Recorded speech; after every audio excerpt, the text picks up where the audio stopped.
So welcome back to the workshop Force Content Distinction. And our first session this afternoon is Michael Schmitz from the University of Vienna. And his talk is entitled The Content of Force. So the floor is yours. Thank you very much. Thank you very much for inviting me and for organizing this, which I think is a very timely event because the force content distinction has been holding vast swaths of philosophy in an iron grip, as it were. And I think it's not only a distinction, but it's in most of the ways that it's used, it's a dualism, where I use dualism as a pejorative term, where it means a distinction that is so exaggerated that we can't make sense of the function or relation of the opposed items anymore. So example would be the mind-body dualism that we can't make sense of mental causation anymore. And I think in mind world or subject-object dualism, we can't make sense of having knowledge of the world anymore. And I think the force-content dualism is in fact a dualism that is a focal point of several other oppositions or dualisms. So one is the subject-object dualism. In one version says force are subjective acts, whereas propositions have often been objectified in various ways, platonistically, as states of affairs, etc.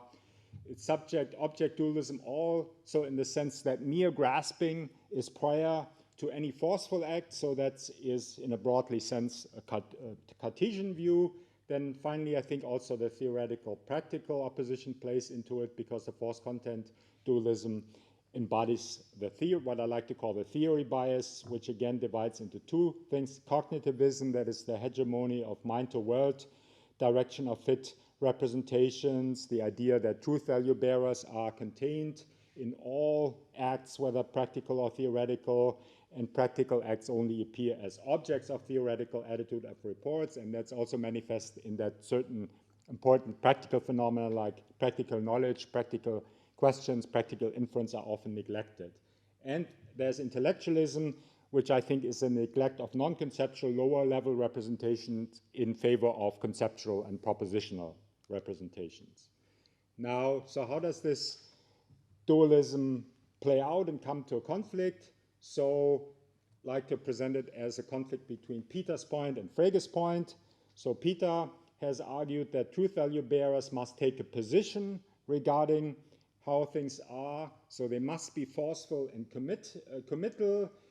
If we separate force and subjectivity from truth value bearers, then they can fulfill their essential functions, namely being truth value bearers, because they must take a stance regarding to how things are. Otherwise, we can't say whether they succeed or fail in this function. But then, of course, that leads us to Frege's point: how can the piece be forceful if they also occur, for example, in logical, fictional, and interrogative contexts where we don't seem to be committed to them? And the standard picture is the plus account, which just accepts, okay, the forceless piece are basic, and then force may be added in certain contexts. And Peter and others have proposed what could be called a minus account, or at least they use language which suggests this, that it says the forceful piece are basic, but then in these certain contexts, force is subtracted. But one can ask, is this really different? Is the result really different if we start from something forceless, add force, or we start from something forceful and subtract something? And such points have been made by many people, for example, also by Mitch in criticism of Peter's view. And in response, he has said, I think that's a great slogan, has said, Frege point contexts contain more, not less. Yeah, and similar ideas can be found in Dummett, in Geach, although they don't endorse them or only in a restricted way. So I think our question is, how can it be the case? How can forceful acts be contained in Frege point context? And so what I want to argue for is that we need to overcome the dualism by ascribing content to force indicators, and then we can solve these problems. We should conceptualize force indicators so that they complete propositions, truth value bearers and other satisfaction value bearers, don't operate them as on the FP model, but complete them. And we need to stop conflating force in the sense of illocutionary force with other dimensions and acts, such as logical acts and, as I will argue, interrogative acts and fictional acts. And we also need to spell out the Spinozan view, explain how forceful acts are more basic. And just to give a sense where I'm coming here, similar to how Eric was doing this morning. So with regard to the last point, I'm going to argue that forceful acts are more basic. Yeah, so François used the slogan, which I liked, judgment first, but for my purpose, I like it even better to say assertion or direction first. And the background from which I'm arguing here is a view that is inspired by Kant and some of his followers, Piaget, Strawson, Evans, José Luis Bermúdez, which says that self and object representation are essentially linked. And so we're never just aware of objects from nowhere, as it were, but always as related to ourselves in various respects, spatially, temporally, causally, and epistemically, theoretically, as well as practically. And then what inspired me in particular was this idea from Searle of the causal self-referentiality of satisfaction conditions of orders and other states such as perceptions and actions, and a critique that was made of it by François, namely that it misplaces information about the causal relation in what is ordered.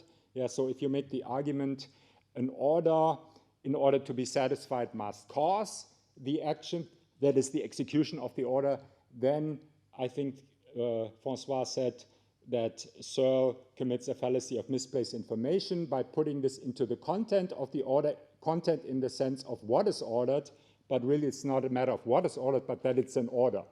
Yeah, and so I began exploring the idea that mode or force might itself be contentful.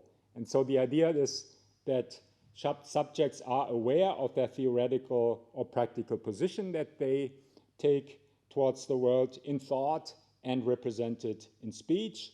What I have in mind is not some introspective awareness. It's not that I'm looking into myself and find a position there, but I'm looking at the world and take a certain position towards the world, a theoretical or practical position in a self-aware way.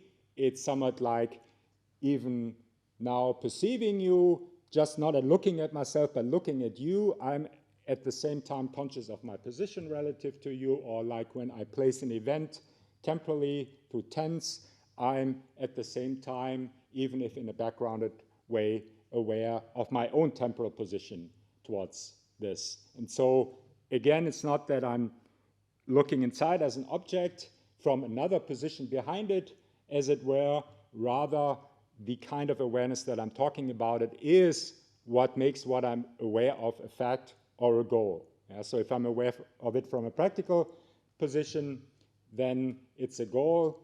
If I'm aware of it from a theoretical position, it's a fact. Now consider a verb stem such as close or something like close door. I think that in some sense of represents a closing relation or a state of affairs. So things hang together in a certain way, the door and the closing relation, but we're not talking about something satisfaction evaluable yet. To get that, we must ask the theoretical or practical position, so it can be asserted from a theoretical position, I assert that door is closed, or directed from a practical position, close the door. Yeah, so either have mind-to-world awareness of the state of affair as a fact, and so the esoteric force indicators presents the subject as knowing what is the case, and I think basic force indicators, by which I mean intonation, mood, and so on, they non-conceptually present a sense of knowledge, so the subject has a sense of knowing this, not necessarily a concept. For example, it might have a sense that this is based on perception, something like that, and in taking the position in this way, the subject incurs requirements and consequences of this position. Then we have the practical position. There we have world-to-mind awareness of a state of affair as a goal, and the directive force indicator presents the subject as knowing what to do. So this is practical knowledge, and again, basic force indicators non-conceptually in the sense present sense of knowledge. So you might have a sense this is the thing to do, might experience a sense of obligation or something like that. And again, this would incur the requirement and consequences of this position. Now again, we're talking here about force indicators that complete satisfaction value bearers. A mere state of affairs representation is not yet satisfactionally valuable. So if you have something like closing the door, that the door is closed, that the door is closed, or something like that, that is essentially incomplete. As Wittgenstein puts it in Philosophical Investigation, that's not yet a move in the language game, and I think that's because it's incomplete, because the position of the subject has not been specified. We must understand, is the subject affirming the reality of the state of affairs from a theoretical position as a fact or from a practical position as a goal? Does this require elaborate language? No, it seems to me it does not. I'm not necessarily even talking about a language such as German or English or French, but it could be just at the level of declarative or imperative pointing. So I think even small children would have an experience, they would have a sense that they have a different position towards something when they're trying to get somebody to do something versus that they are pointing at something that is present in the joint attention situation. Does this dissolve any connection between representation and truth evaluability? Some people like Silva, also Indrek, likes to push me on this. Am I using the concept representation as dissolved from any connection to truth evaluability? No, I don't think so. I'm just insisting that all representation is essentially part of either truth or other satisfaction evaluable acts. Yeah? So I don't want to say divorce it from this.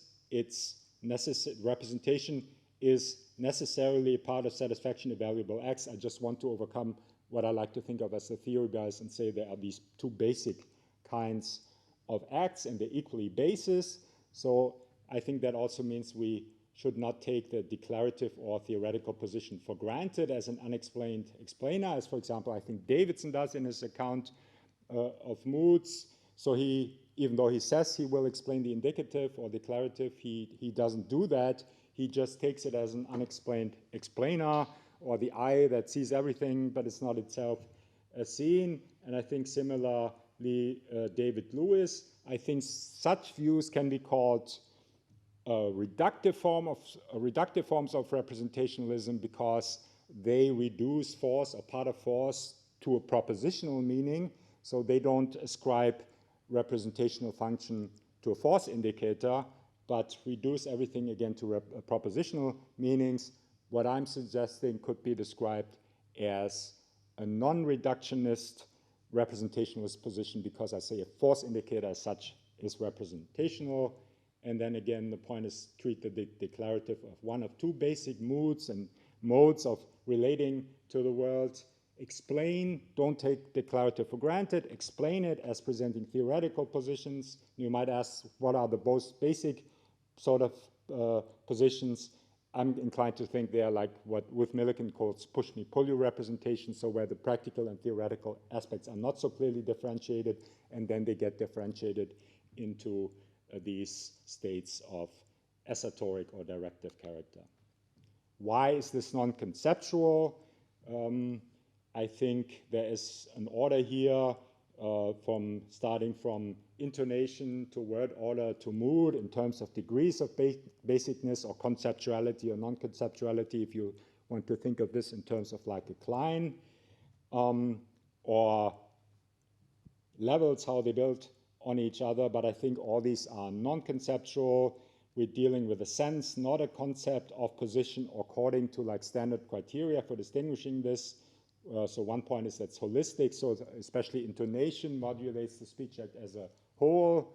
It's non-reflective, so if a child or anybody is able to indicate their positions through intonations and word order, and so that does not yet require capacity, for example, to reflect. They don't have to be able to engage in epistemological reflection, whether they really know or something like that. And also, I think logical operations cannot focus on this. In particular, negation cannot focus on force as indicated by what I call basic force indicators. If you want to do that, you need the lexical force indicators, which I consider to be conceptual. So to say something like, I'm not asserting, I'm not asking a question, I'm not directing you. So for illocutionary negation, you need to conceptualize it, but normally it's not conceptual. Why is it knowledge? I think it's basic and non-reflective, again, in contrast with ignorance rather than lack of justification, but it's still discursive, so that's important to emphasize, especially if you think about practical knowledge. So I'm not thinking about mere skill here, but such things as recipe knowledge or just knowing what to do in a certain situation, but in a way that you can articulate it in a speech act. I think this idea is independently plausible that we're dealing with knowledge here, so you can find many statements in the literature where people say such things as, for example, Peter Unger, that the asserting subject represents itself as knowing. So I think it's not something that could be said, I'm just stipulating to get a certain solution to the Frege point. I think it's just in a way the other way around. It's a very intuitive view, and the force content distinction stands in the way of us acknowledging this in the most straightforward way. Then there's Moore's paradox. Many people have remarked that, things like that. If you say something, it is raining, but I don't know that it is, that is defective. I think this point can also be applied to directives. So you have something, close the door, but I don't know to close it, or I don't know whether to close it. That seems defective in the same way. And so I think the representational account, as I've tried to do in a paper, can solve this problem. And it also harmonizes well with the knowledge account of assertion, knowledge first, assertion first, but of course I extend it also to practical context. That also means like direction first, and both indicate different kinds of knowledge. Okay, so where are we here? I've argued the first 2 points from my list, that force indicators have content indicating the subject's position, and that they complete satisfaction value bearers, so that we do not have the FP scheme where P is a truth value bearer, but we have something like assertion, door is closed, or direction, door is closed, and these entire acts are satisfaction value bearers. But now, again, that brings us to the Frege point. How can this be? Force, since this force indicator will then also appear, for example, in antecedents of fictional contexts. And my response to that is to try to argue that the Frege points conflates different varieties of force. So I think by force we mean different things, and we need to clearly distinguish them. And once we do that, I think we can dissolve this problem. So consider this: it rains can occur standalone, or in a conditional. So don't we still have this difference in force? I think that argument conflates force in the sense of 1, that is assertoric versus directive, with that in the sense of 2, a logical act versus standalone. So it conflates this question whether something is an assertion or a direction with the question whether it's an antecedent or a consequence or a conjunct and such questions. So these are different questions. And then I think interrogative, as I will argue later, versus non-interrogative, that's also a separate dimension. And then seriousness versus seriousness, I'm not going to really say much about it, but that's also another dimension. So I think the Frege point is really based on conflating these dimensions, and we need to keep them apart, and then it's all good, if you will.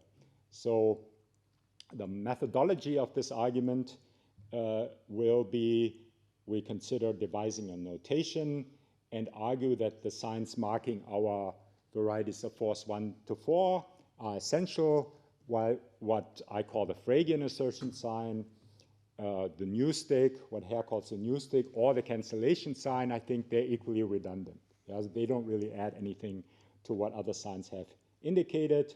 So consider the following conditionals. So we have if it rains, the streets get wet, but we can also have if it rains, close the door, then we have a directive as a consequence. And contrary to what many philosophers have supposed, I think we can also have purely practical conditionals, and an example for that would be something like to close the door, turn the knob. So here the point is that the state of affairs, even in the conditional, is still considered either as a possible fact. No, sorry. As a possible fact here, if it rains, it's considered as a possible fact. Here, this is considered as a possible goal, and these are also considered as possible goals. So that's why the clauses still have to be marked as esoteric or directive. And of course, that's essentially an argument that Hare already made. And so he used this to make his distinction between the tropic, which marks clauses as esoteric or directive, and between what he calls the new stick, which marks a subscription to either act. So he says there's a difference what kind of act it is or whether we subscribe to it or not. The new stick, I think we can think of as a general Frege assertion sign. So the Frege assertion sign indicates subscription or commitment to an esoteric act or a theoretical act, whereas the new stick indicates subscription to either esoteric or directive acts. And so these are both examples of the plus account. And then we have Peter's point. He says the use of if creates a cancellation text, a context in which acts do not have their usual requirements and consequences. And he introduces the cancellation sign. And so this is an example of the minus account. Now, my point can be expressed by saying, I think the tropic, what Hare calls the tropic, is really all the force there is. The new stick, the Fregean assertion sign, and the cancellation sign could only repeat information indicated by if or other markers of higher level acts. And I think this can be put in the form of a dilemma argument for plus and minus account. So the dilemma is, so either the new stick or the Fregean assertion sign or the cancellation sign make a contribution to meaning and the validity of inferences, or they do not. And the first horn of this is, if they do, if we conceive them in such a way that they make a difference, they make the wrong contribution, then they will, for example, invalidate modus ponens. And the second horn is, if they do not, they are logically meaningless, as Wittgenstein put it in the Tractatus, and in general redundant, as I've said already.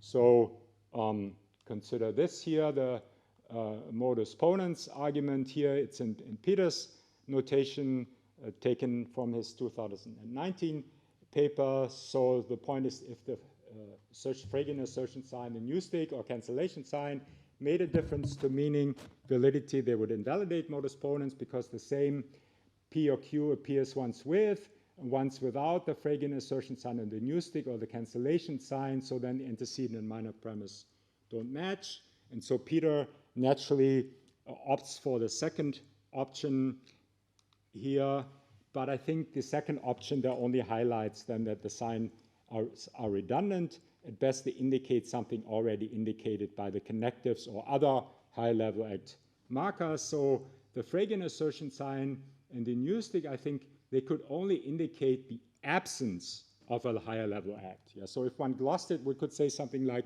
Fregean assertion sign P means something like P, and I'm not conditionalizing, joking, asking a question, etc.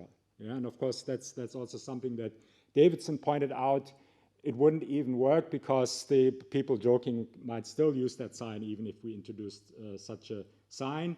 But in any case, it's redundant because it's already indicated by the absence of such a marker. So if there's no such marker, then we don't really need a marker to say there is no such marker. We could have it for emphasis. There's nothing wrong with redundancy per se, but it's redundant.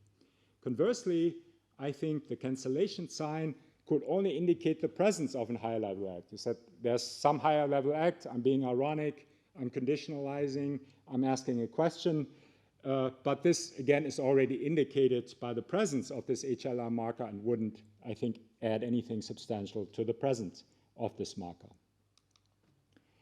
Okay, now contrast this with ordinary force indicators, which I think do make a difference to validity. So consider the following modus ponens argument: if it rains, the streets get wet. So make it rain, I think, is not suitable to detach the antecedent, even though if the order is executed, the statement that it rains will be true, but this still has to be determined from a theoretical position. Yeah, so this needs to be determined from a theoretical position, so force indicators must match to detach antecedent, and again, in the conditional, the state of affairs is still being represented or simulated from a practical or theoretical position. Yeah, so we consider the possibility that a certain fact obtains in order then to decide what will be the case then, what to do then, and I think the obligations, the requirements and consequences of the positions are not removed either, but they're only suspended, as it were. They do become due when we detach. Yeah? So then when we detach, these requirements and consequences have to be cashed out, as it were, and they're different depending on whether the act is assertoric or directive. So I think we must say that they remain connected. And note here, commitment then is actually expressed not by a Phrygian assertion sign or a new stick or something like that, but if you think of the argument, it is actually expressed by removing the sign for the higher level act. Yeah, I think so. You have the conditional, then you repeat the antecedent, but you leave out the conditional marker, and in that way you express commitment to the antecedent.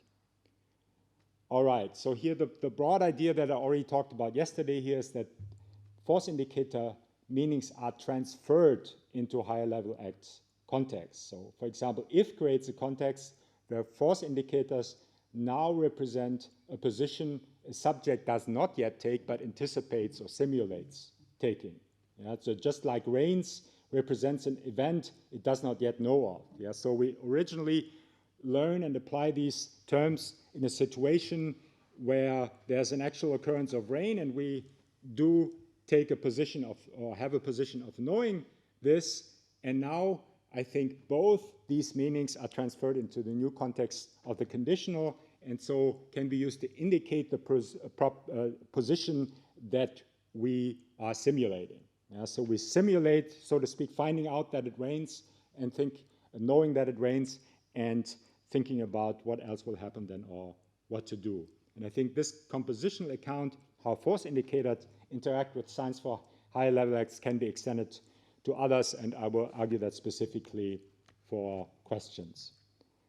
So Frege point contexts should be accounted for in terms what they contain more, as Peter said. Also, I very much agree with him when he says in the same paper that the difference is extrinsic rather than intrinsic.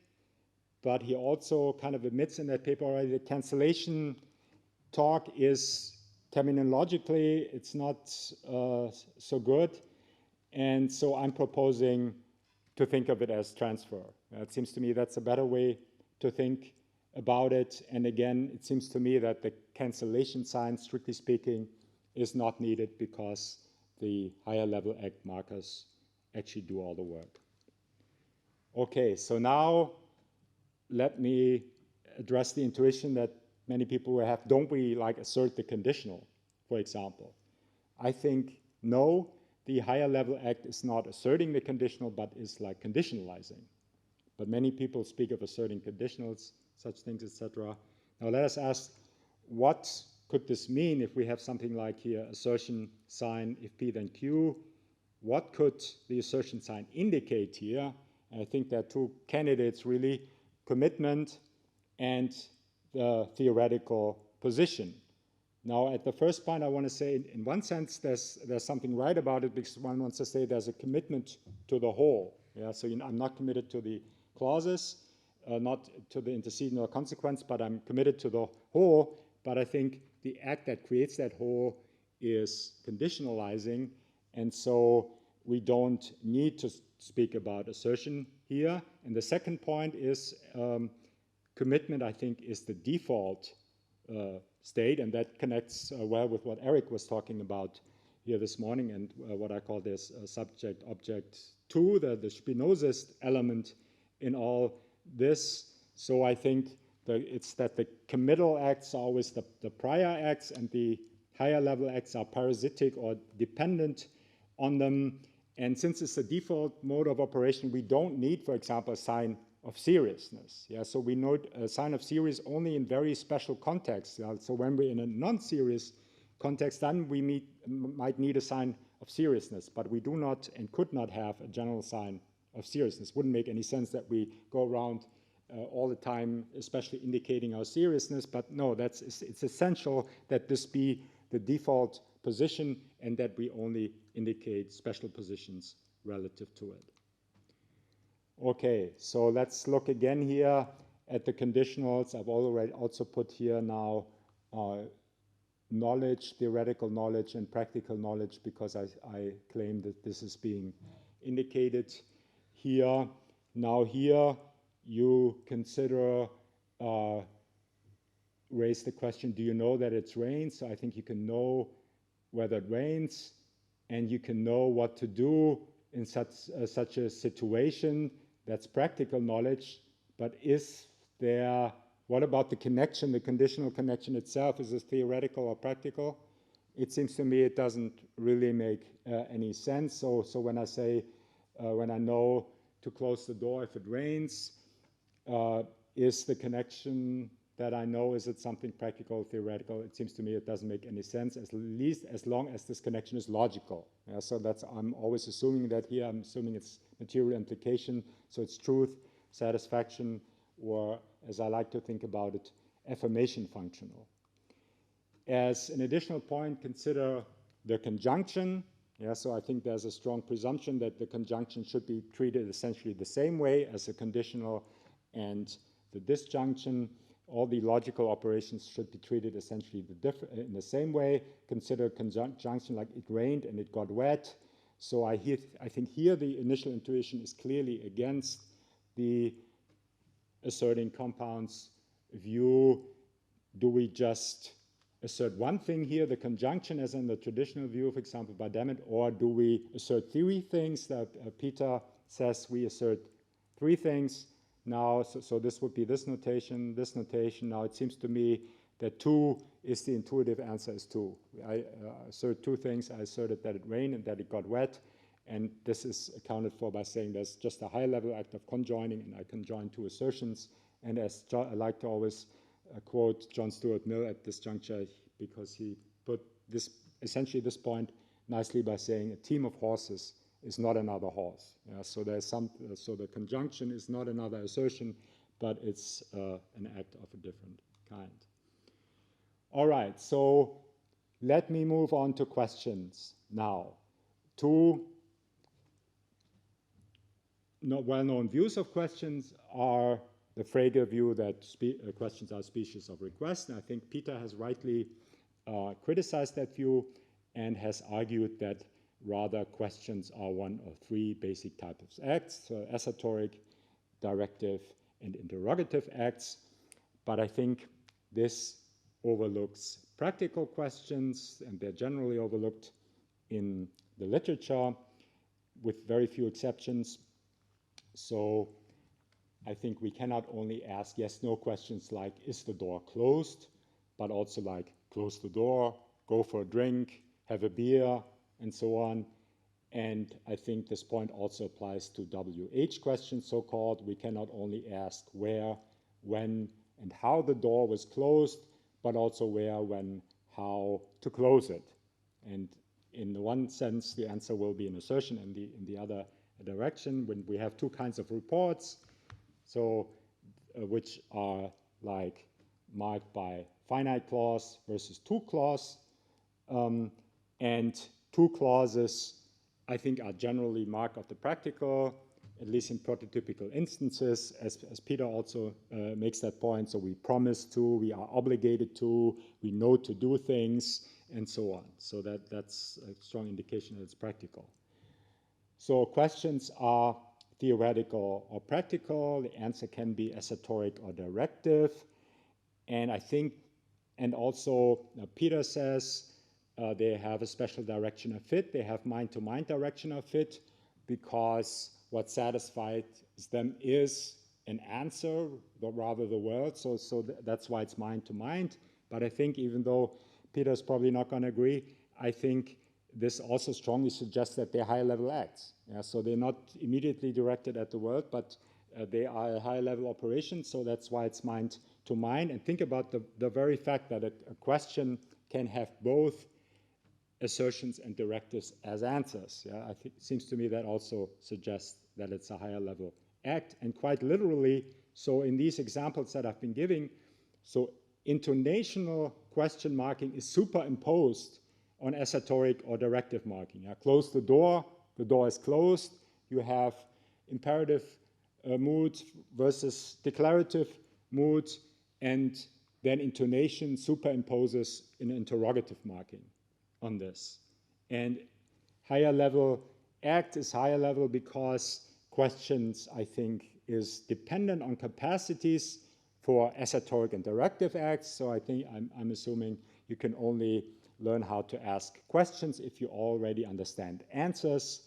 And one thing also here that I already mentioned, declarative versus imperative pointing. Note there's no such thing as interrogative pointing. Yeah, so I think you can point declaratively or imperatively in the shared joint attention situations, but you can't point interrogatively. You can maybe raise an eyebrow or shake your head or something like that, but I think that already indicates that it's more cerebral or higher level in some sense. Now, the basic argument, though, is the subject seeking theoretical or practical knowledge? And I'm going to argue that is the reason that the interrogative force indicator must operate on esoteric or directive force indicator. And so this can be put into the form of an argument in the following way. So if I have a question like, is the door closed? And we get a yes response. So that is tantamount to an assertion.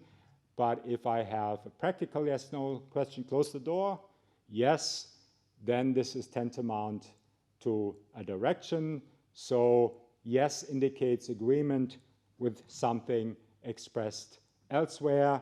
And so it seems to me there must be something in A versus B that determines that yes affirms an assertion in the one case and direction in the other case. And so that's why I propose it has something like the following structure, where an interrogative force indicator is at the highest level and operates on an esoteric or directive force indicator. So a question is a higher level act, and again, the question mark is a higher level force indicator operating on either. The same kind of argument can also be made with regard to WH question. For example, where's the force content distinction workshop?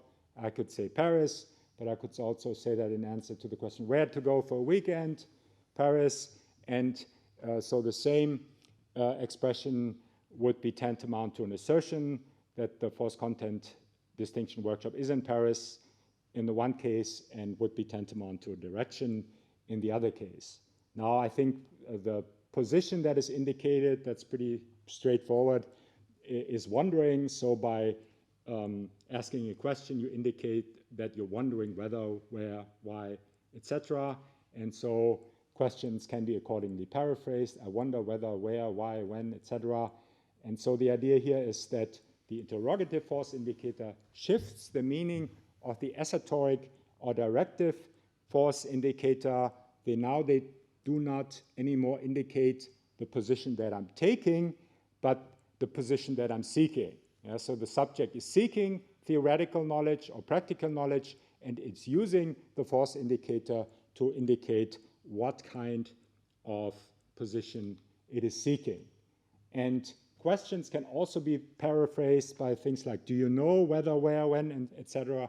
And I think that also supports in both practical and theoretical contexts. So I can ask, do you know where Paris is? Or do you know how to get there, where to go? And so I think that also supports the claim that force indicators present knowledge positions. Now again, the answer is given and commitment is expressed by removing the higher level act, by removing the interrogative marker. Yeah, so if I get the question, is the door closed? I might say, yes, the door is closed. Yeah, so I remove the interrogative force. If I just said something like yes or Paris, that would just be a proposal. It would not really be an answer. Yeah, so commitment is expressed again, just like with the conditional or other logical acts, by removing the force indicators. Now, I think that fiction can be treated in a similar way, that fictional markers, they shift meaning of force indicators so that they signify acts one pretends to perform. But of course, this raises a host of special issues, so I won't discuss this further here. Okay, now what acts are performed in these Frege point contexts? Now, I assume that many will still resist the answer that I want to give, namely, yes, esoteric, directive, interrogative acts are being performed. Now, so let me first just say the crucial claims that I've made here is that satisfaction value bearers must contain force indicators, and that rather than force indicators operate on satisfaction value bearers, and these force indicators present the subject's positions. Now, if you granted me that, I would already be pretty happy, but, and you probably won't, but I want to argue that if you accept these things, then there's also no reason to deny that using force indicators means performing forceful acts, even if they are embedded in higher level acts. So I think we can only make sense of these acts as acts of using force indicators in contexts created by higher level acts. So one point I want to make here is I think we do speak of higher level acts as operating on forceful acts. This also came up in the discussion already yesterday, that in philosophical moods we are inclined to think, no, these acts cannot operate on assertions and so on. They must operate on something forceless, on propositions, but this is not how we actually talk. We actually talk about questioning assertions, orders, about denying them, etc. Now, in these cases, the questioning and the asserting subject are different, but there are also cases we can speak of conditionally asserting, jokingly, ironically, etc., asserting, directing, or questioning things. So here in these cases, it's the same subject. Also note that if we look at propositions, the propositions that in Google, Oxford Dictionary, if you Google it, then it says, what is a proposition? A statement, first meaning, a statement or assertion that expresses a judgment or opinion. Second meaning, a suggested scheme or plan of action, which I take is also a forceful entity. All right, so what I'm arguing is the problem, if I said without further ado, say in the conditional that the antecedent was asserted, is a problem of leaving out the higher level act. So consider the following example. Say Donald Trump is the greatest US president, or irony marker, or is Donald Trump the greatest US president, asking a question, or if Donald Trump is the greatest US president, I am Plato. So suppose somebody said, Michael asserted that Donald Trump is the greatest US president, and I think we could say this misrepresents by leaving out essential context, misrepresents by leaving out the higher level acts, and I could rightly say I was only joking or kidding, or was being ironic, I was only asking a question, or I only said if. But again, I can't say, for example, I ironically, jokingly, conditionally asserted this, or I put the assertion forward for debate by asking a question. So again, it seems to me the conclusion is that notions of forceful act can and must be used, but we just need to specify the higher level act. Yeah, so if we do not specify the higher level act, we misrepresent, because really it's the highest level acts that determines the significance of what the speaker was saying. So the principle is what the subject said or thought must be reported at the highest level with the lower level acts embedded in it. For example, conditionalized on an assertion, ask a practical question, pretended to ask, etc. Oh, sorry.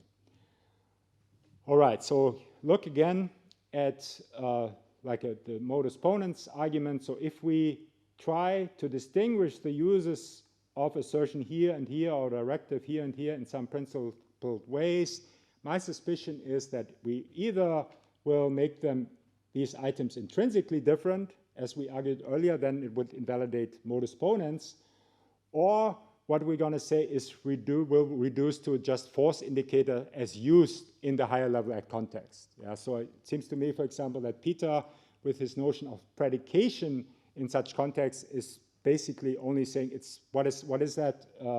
It's just asserting, performing an assertoric act using an assertoric force indicator in this cancellation context, in one cancellation context or another. Yeah, so that's my suspicion, or also the challenge that I would put to somebody who would insist on finding another solution, that they show to me how this is not vulnerable to this point. Okay, so I'm approaching the end. What is a proposition? I propose to turn the usual understanding of a proposition on its head. So the usual understanding is proposition plus forceful act is assertion. What I'm saying is forceful act plus higher level act, that is a proposition. Because, why, how? Because a proposition is a role that forceful acts get by being put forward, proponere, for consideration by a higher level act. Yeah, so if I ask a question or in a conditional, I put forward something for debate, put it forward for consideration, put an assertion or direction forward for consideration. In doing this, I make it a proposition. So on this view, being a proposition or an assertion or direction are compatible, as the Oxford Dictionary says. And one could say proposition actually functions a bit like exhibit. Yeah, so an exhibit could be like a painting or a sculpture or something.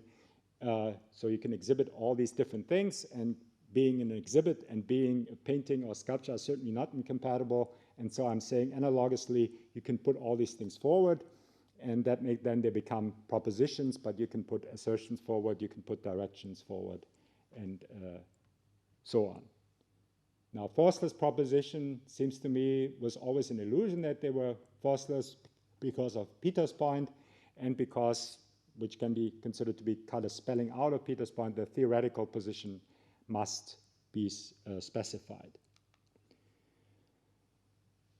That we say what is put forward could either be an assertion or direction overcomes the theory bias. Now, of course, one could also introduce a technical meaning for proposition, for example, as a cover term for all mind-to-world acts, and I think that's also one aspect of Peter's use of this. Now, I've only been here concerned to show that the Frege point does not establish forceless proposition. So I'm talking about the common sense of meaning of proposition here. Of course, there might be other motivations to introduce more technical notions. And then non-Frege point contexts are more basic. That is the Spinozist thesis, assertion, direction first, and asking, doubting, conditionalizing those acts that turn whatever we put forward in the propositions. They are at a higher level cognitively towards them. We first learn to assert and direct, and then on top of that, we learn to conditionalize, to ask questions, and so on and so forth. All right, so simulation. In higher level acts, we simulate taking a position. However, I think we do not simulate using language, including force indicators. Rather, I think using those terms in the meanings that they have is really how we simulate. That's an essential. So I reject Silver's view, which says the proposition itself is simulated. No, we simulate a state of affairs. We simulate taking up a position towards the state of affairs, but we do so by actually using force indicators and other meaningful expressions. We do not simulate using this.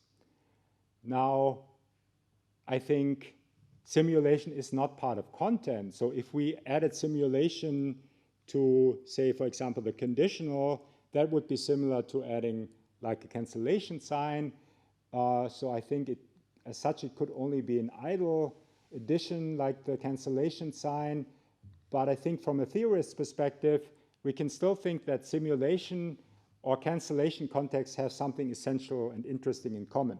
Yeah, so we might say, okay, so being able to use if clauses, being able to ask questions, capacity for pretense play, and so on. So these are all instances of simulations, and we might have arguments back and forth.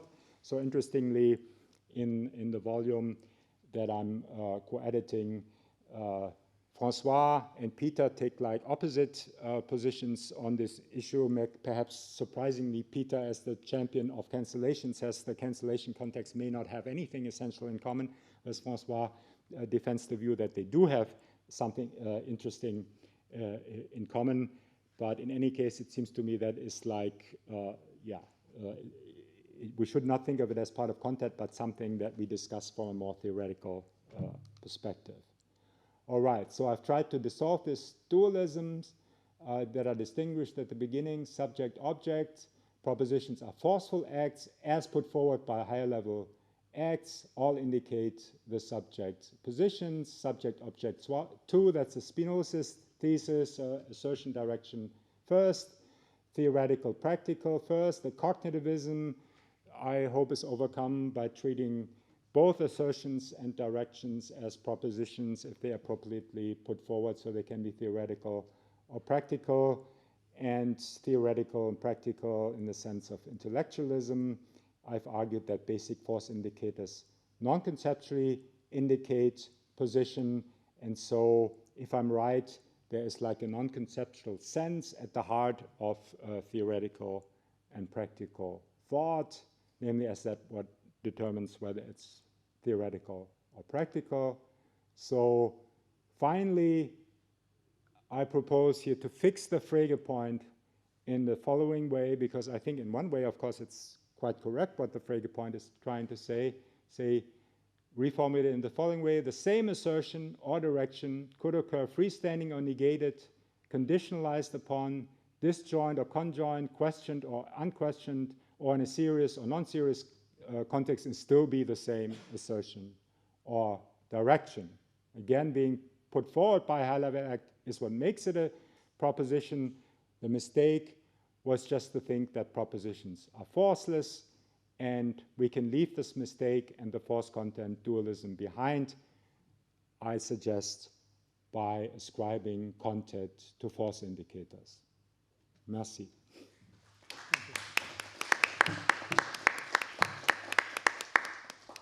Thank you very much. Jack. Thanks for the talk, Michael. Yeah, thank you.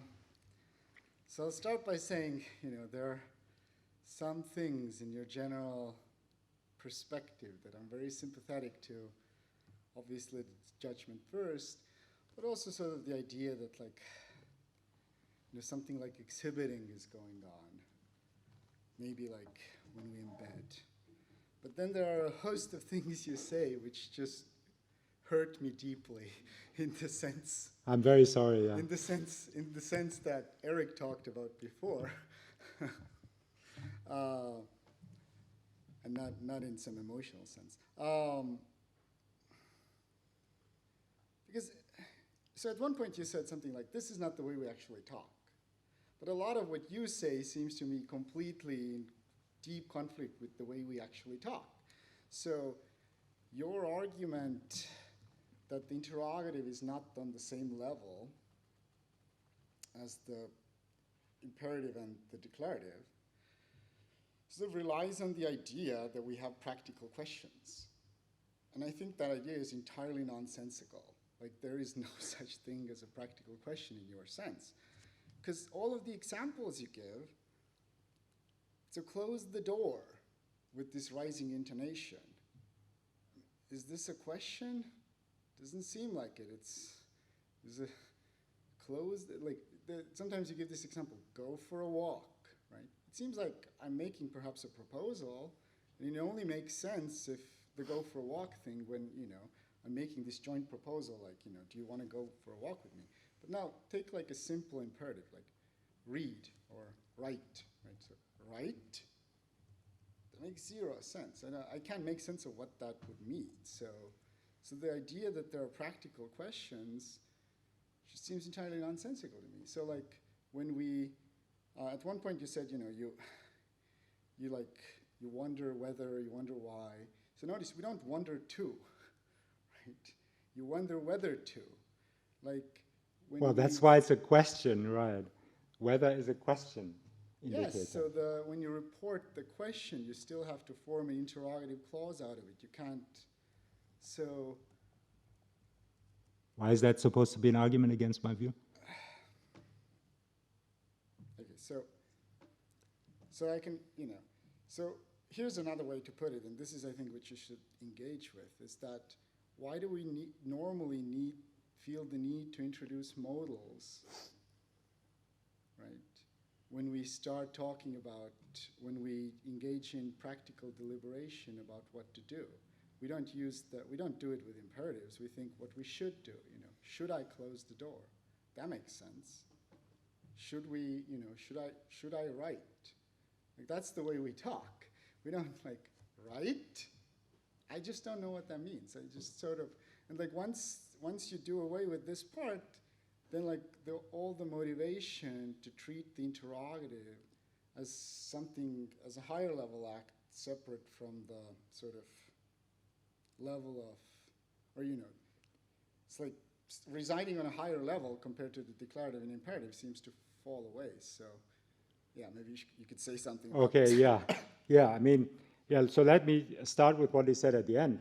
I don't accept that even if it was the case that practical questions didn't exist, which of course I don't believe, but I don't think it would show that that questions wouldn't be high-level acts. I mean, there would still be the question, how do they relate? So why is an assertion an answer to a question? Yes, why do we have mind-to-mind direction of fit, or at least something that can be so characterized? So I think that would still support the idea that it's a higher level act. Why does it make sense to say, well, the person wants to know what is the case, and I can account for why that makes sense? So I don't think that would show it.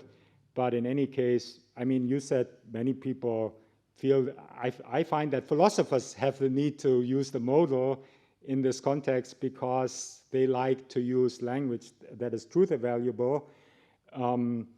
But are you willing to put this to a test empirical? I mean, Yeah, I can show perfectly. you, I can show you, there's a thesis by a linguist from University of Southern California, your alma mater, by the way, I admit he doesn't call it practical questions. He talks about rising intonation, and I think that's because linguists think in terms of sentence types. And so I'm not claiming that this is necessarily a sentence type in that sense, because I'm considering here cases where it's just indicated to intonation contour. But he does acknowledge the examples that I'm talking about, and most people would acknowledge the examples. And so it seems to me that's just begging the question. I would challenge you to any empirical investigations. Also, I think you said things like it's necessary, like suggestion for joint action or something like that. No, you can also just wonder what to do. Yeah, go for a walk. Yeah, people do that. I think it's just like you're just denying. I think you're denying plain facts because you don't like the theoretical consequences. No, I don't. I mean, I don't care about the theoretical consequences. Like, if the sort of view would be well motivated by this, I would be willing to consider the view. I just don't feel the motivation. And what about the difference between? So I made the argument. You said because there's a whether in both cases, that's not a good argument, but that's why it is a good argument, because the whether can be followed either by a finite clause or it can be followed by a to clause. And as I said, to clauses are indicative of practical context. So you can ask, are you wondering whether that is the case? You can ask, you're wondering whether to do this. You wonder where to go, who to follow. Look at Twitter, it says who to follow. Yeah, so these are clearly practical matters And why wouldn't we be able to, so you think it never happens that the people ask where to go, how to get to Collège de France or something like that, and they're being answered with directives? Well, I mean, that's So- totally fine. Like, of course, we're wondering, I might wonder whether to go to sleep. I'm just saying that's like a very different sort of thing than. And I answer, saying, go like, to sleep. read Yeah, so and- what's the relation between, how can it be the case I that don't this think- question is answered by a I directive? don't think go to sleep is an answer to that. I think you should go to sleep is an answer to that. Yeah, that you're being prescriptive because you don't like the theory. No, I think there's a very big Why would, difference between the directed imperative, which doesn't carry any normative force, and then you should go to sleep, which gives the reasons, or which says you have good reason to sleep. When you're wondering whether to go to sleep, you're wondering whether, what the best, all things considered, best thing to do for you is. You're like engaging in practical reasoning. Imperatives are not things that are involved in practical reasoning the same way. That's why we reason with declaratives, including deontic modals. But Yeah, like, that's a I should probably dogma. stop. That's a dogma which can be found in various philosophies, of Branham, etc. But it's not present in ordinary discourse. I can say, why go for a walk? To get some fresh air, or something like that. It's completely normal to talk like that, and I think it's just this tendency that philosophers have, that they think they always need to speak in truly valuable language. Yeah? So do you really want to claim that nobody has ever used the practical question in the way that I'm Yes. suggesting? I think also it's a bit daring, because I've talked to many native speakers about this and who didn't have this concern. Yeah? So you're just saying that this doesn't happen. I'll say one more small thing and then I'll go. So you said, I mean, even if you give up practical questions, there's still a reason to take the interrogative to be the higher level act. And I think, like, all of us who grant that the 3 sentence types have different contents, say call them propositions, questions versus properties, whatever you want to call them, all of these people can grant that the content of an interrogative is in some way related to the content of the declarative and maybe dependent on it. And that's a thing you could say about the content. That does not, I think, without extra argument, provide any evidence for the view that when you ask, that operates as a higher level act on a saying, right? On a what? On a saying, or a, when you wonder, that operates on a judgment rather than just the fact that there's some relation between the propositional and the interrogative contents, which everybody can grant, right? This is what you try to use as an argument for the idea that it has to be a higher level act. So for you to have an argument. So why would you drive a wedge between those two things and say? So why do you insist then on maintaining the force content distinction in this way? I don't insist, I mean, if you on maintaining the force content distinction. I'm just saying.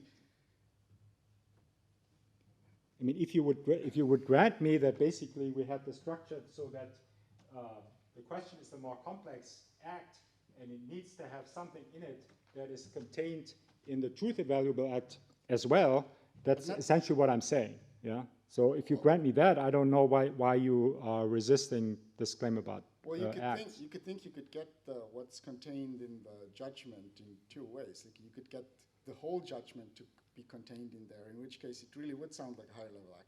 Or you could get just a part of it.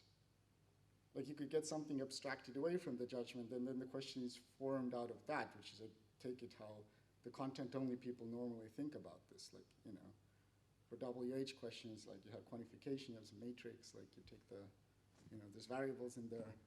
Like, it's not you don't get just the bare declarative and then have a higher level act on that. You strip something away first. Yeah, but why? Okay. Well, what and why? thanks. Okay. Peter? Thank you, Michael. That was great. So I have a lot of questions as well, but I'll just ask one of them. It's about conjunction, actually. So yeah, I think when a speaker utters a conjunction, they perform 3 assertions. And here's a reason for thinking that. Take any theory of take your favorite account of assertion, whatever you want, that provides necessary and sufficient conditions for assertion.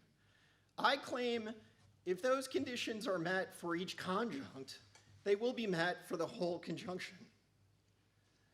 So you've asserted the conjunction. You've met the necessary and sufficient conditions for asserting P and Q. If you met those conditions for P and you met them for Q, you will meet them for P and Q. And that will be true no matter what. Give me your favorite theory of assertion. It will deliver the result, I claim, that you meet those conditions for the whole conjunction. So.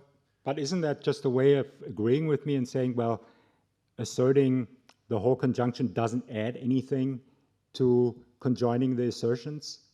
I mean, I think if you want to criticize what I'm saying, you can't just say, I mean, it's equivalent. You must say, you must explain what is more there and what is important that is expressed by the view that you assert the conjunction. If you just say it's the same thing, then it seems to me that it seems to play into my hands because I say that it's idle. It doesn't add anything really. On your view, does the speaker assert P and Q? Yes. Oh, I thought you were denying. But for me, that's just a way of saying well, I mean, I don't like what are P's and Q's and so, but I would say the speaker asserts that it rains and asserts that the streets get wet. So he asserts these two things. But does not assert it rains and the streets get wet. But how does that differ? That's again my point. If it's the same thing, I don't deny it. You seem to be saying in one sense it's the same thing, but at the same time you're insisting that we need to add this third act of assertion. But if you say it's already a done matter with the first two assertions that we have, then why do you insist on adding a third assertion if it's the same thing? Pardon me? Take the conditional with the conjunction in the antecedent. Yeah. If you don't have the conjunction asserted, you don't get modus ponens to. No, I just need to, in my terminology, conjoin. By conjoining these assertions, I commit to them. Yeah. So because it's a default, commitment is always the default. So unless I do so, of course, if it's the antecedent of another conditional, or if I'm joking or something like that, but I'm always excluding this because I'm always assuming that's the default modus I'm committed, so I only need to talk about conditionalizing, conjoining and these things, and I have no need for talking about assertions. Okay, yeah. Thanks.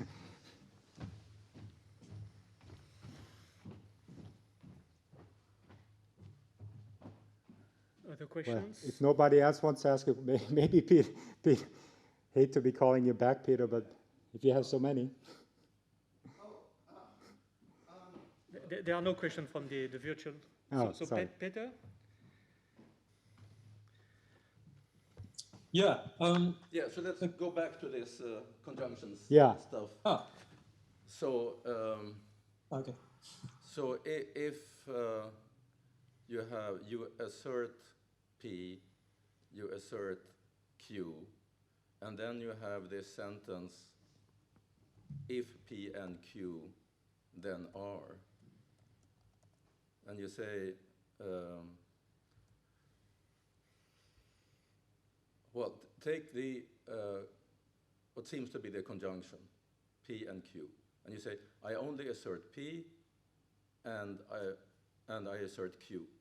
Well, I say and P and Q, yeah. And then there is the conditional, if P and Q, then R.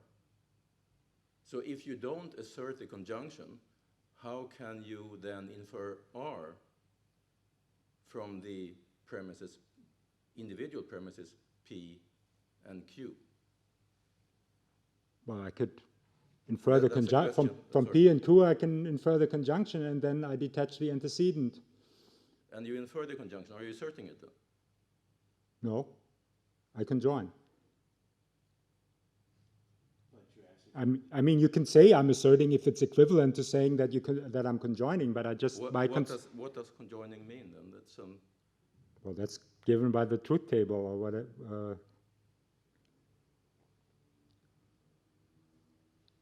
It means I don't know of conjoining as a speech act, unless it's asserting a conjunction. Is it something else? But I mean, certainly there's an act of using a conjunction marker like and, right? So why, my question just is, what more are you trying to express by insisting or by using an assertion sign? I just don't see what it adds to it. I'm sorry, I don't understand what you're saying.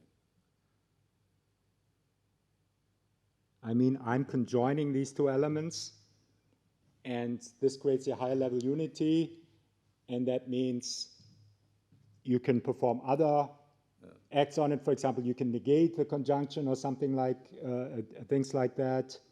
But my question was, what does saying that I assert the conjunction add to the idea that you can that I conjoin assertions? Like a natural deduction setup.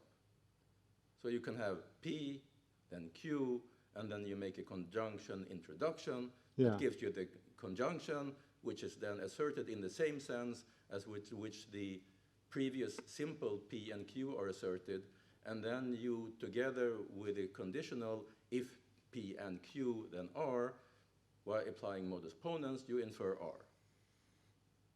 Yeah, but these systems do not use assertion signs. So why do I need this? What do I need the assertion sign for? As I explained, you express this by removing. So you may have a conditional marker. So then you repeat the conjunction. If the conjunction is an antecedent, you repeat the antecedent while removing the conditional marker. And so that is each thing that's written on a separate line that's not under an assumption is asserted. You don't need a special assertion sign for it. Or you can have assertions like Frege had, assertion signs. Yeah, but I don't understand this argument. I mean, so this is similar to the argument that I had with Peter. You say, on the one hand, you seem to be saying it's already all given with that. On the same time, you insist on using a sign, which is not actually used. Because it actually doesn't exist in the notation that you're talking about. Because it's not used, because it has no purpose. And I'm not the first to make this argument either. Wittgenstein made this argument. Other people have also said it. So I don't see what really the use of this assertion sign is. What do we need it for? I mean, so I gave the two alternatives. It could be a sign of commitment, or it could be a sign of theoretical position. And then I tried to argue that either one is not needed. So, and I don't understand from your examples what the function is. I must say I have very hard time understanding what you're saying. Do you accept this natural deduction derivation?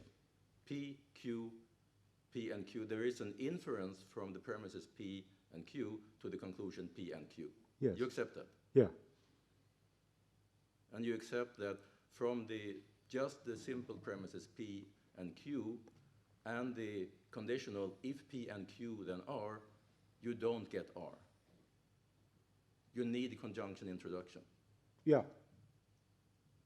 Sure. I accept all of these things. So there is something over and above asserting the conjunct. There is asserting the conjunction. No. It plays a role in this derivation. There's an extra step that you seem to want to deny.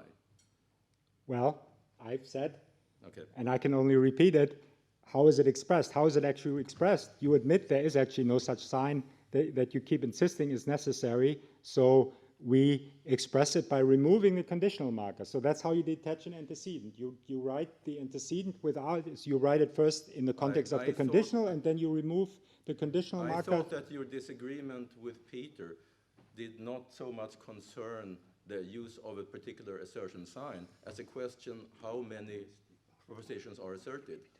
Peter says 3, you said 2.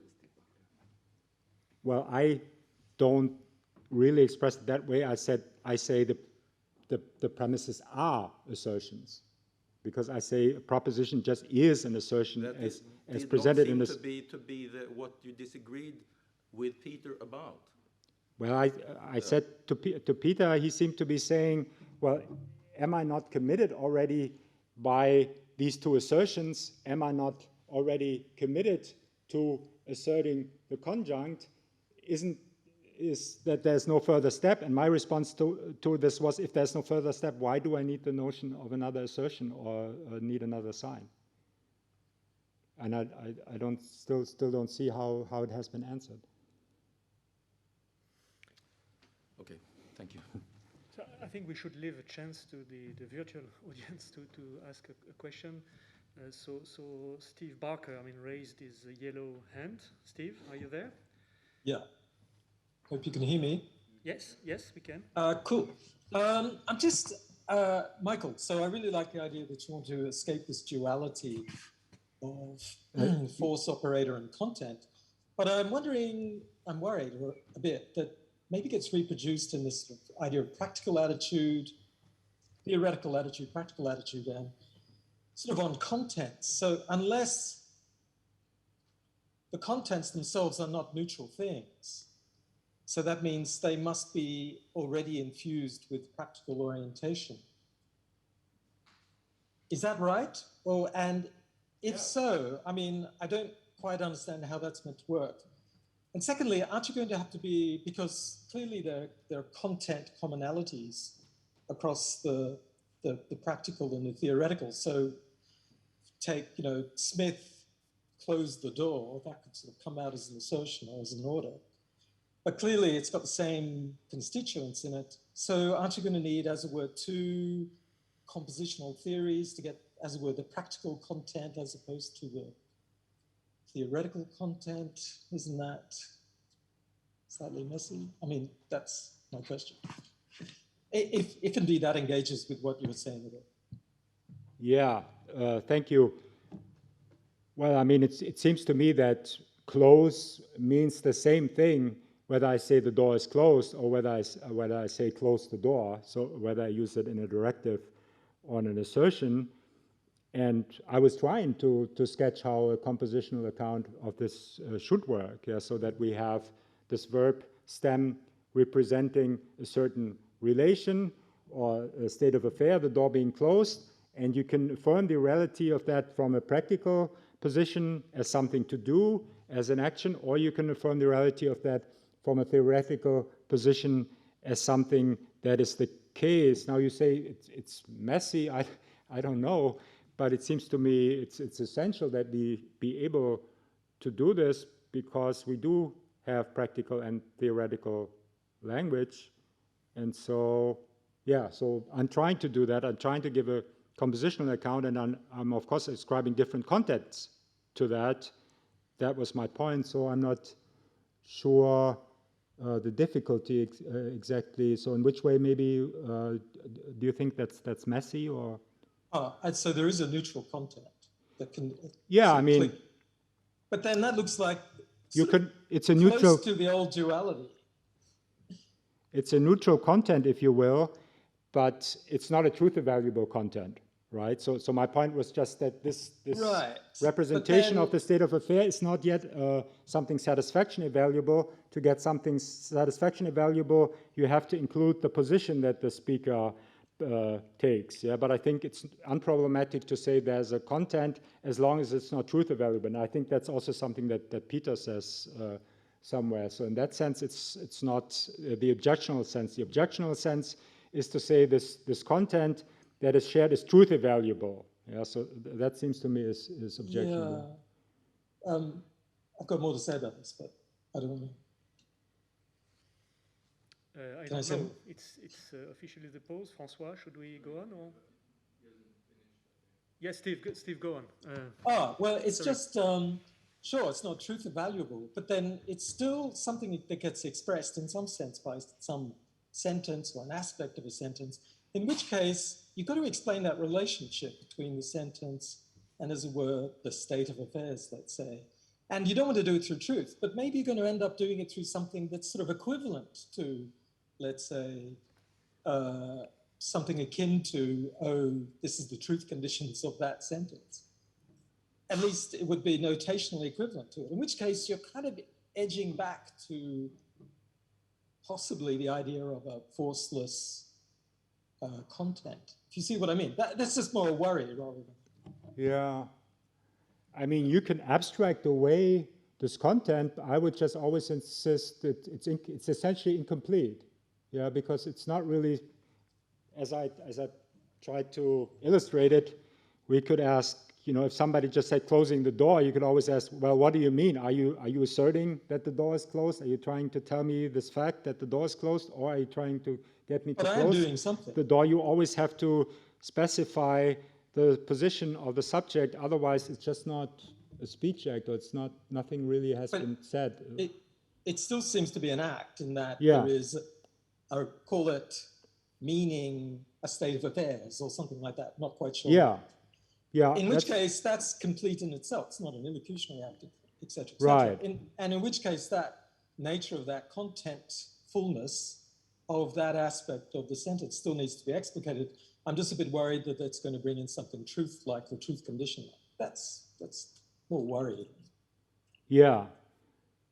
But I think I agree with what you're saying. You can abstract that act. So this would be like you abstract an acts of reference, for example. Yeah. So from the total speech act, and so you can abstract an act of representing this relation or representing this state of affairs.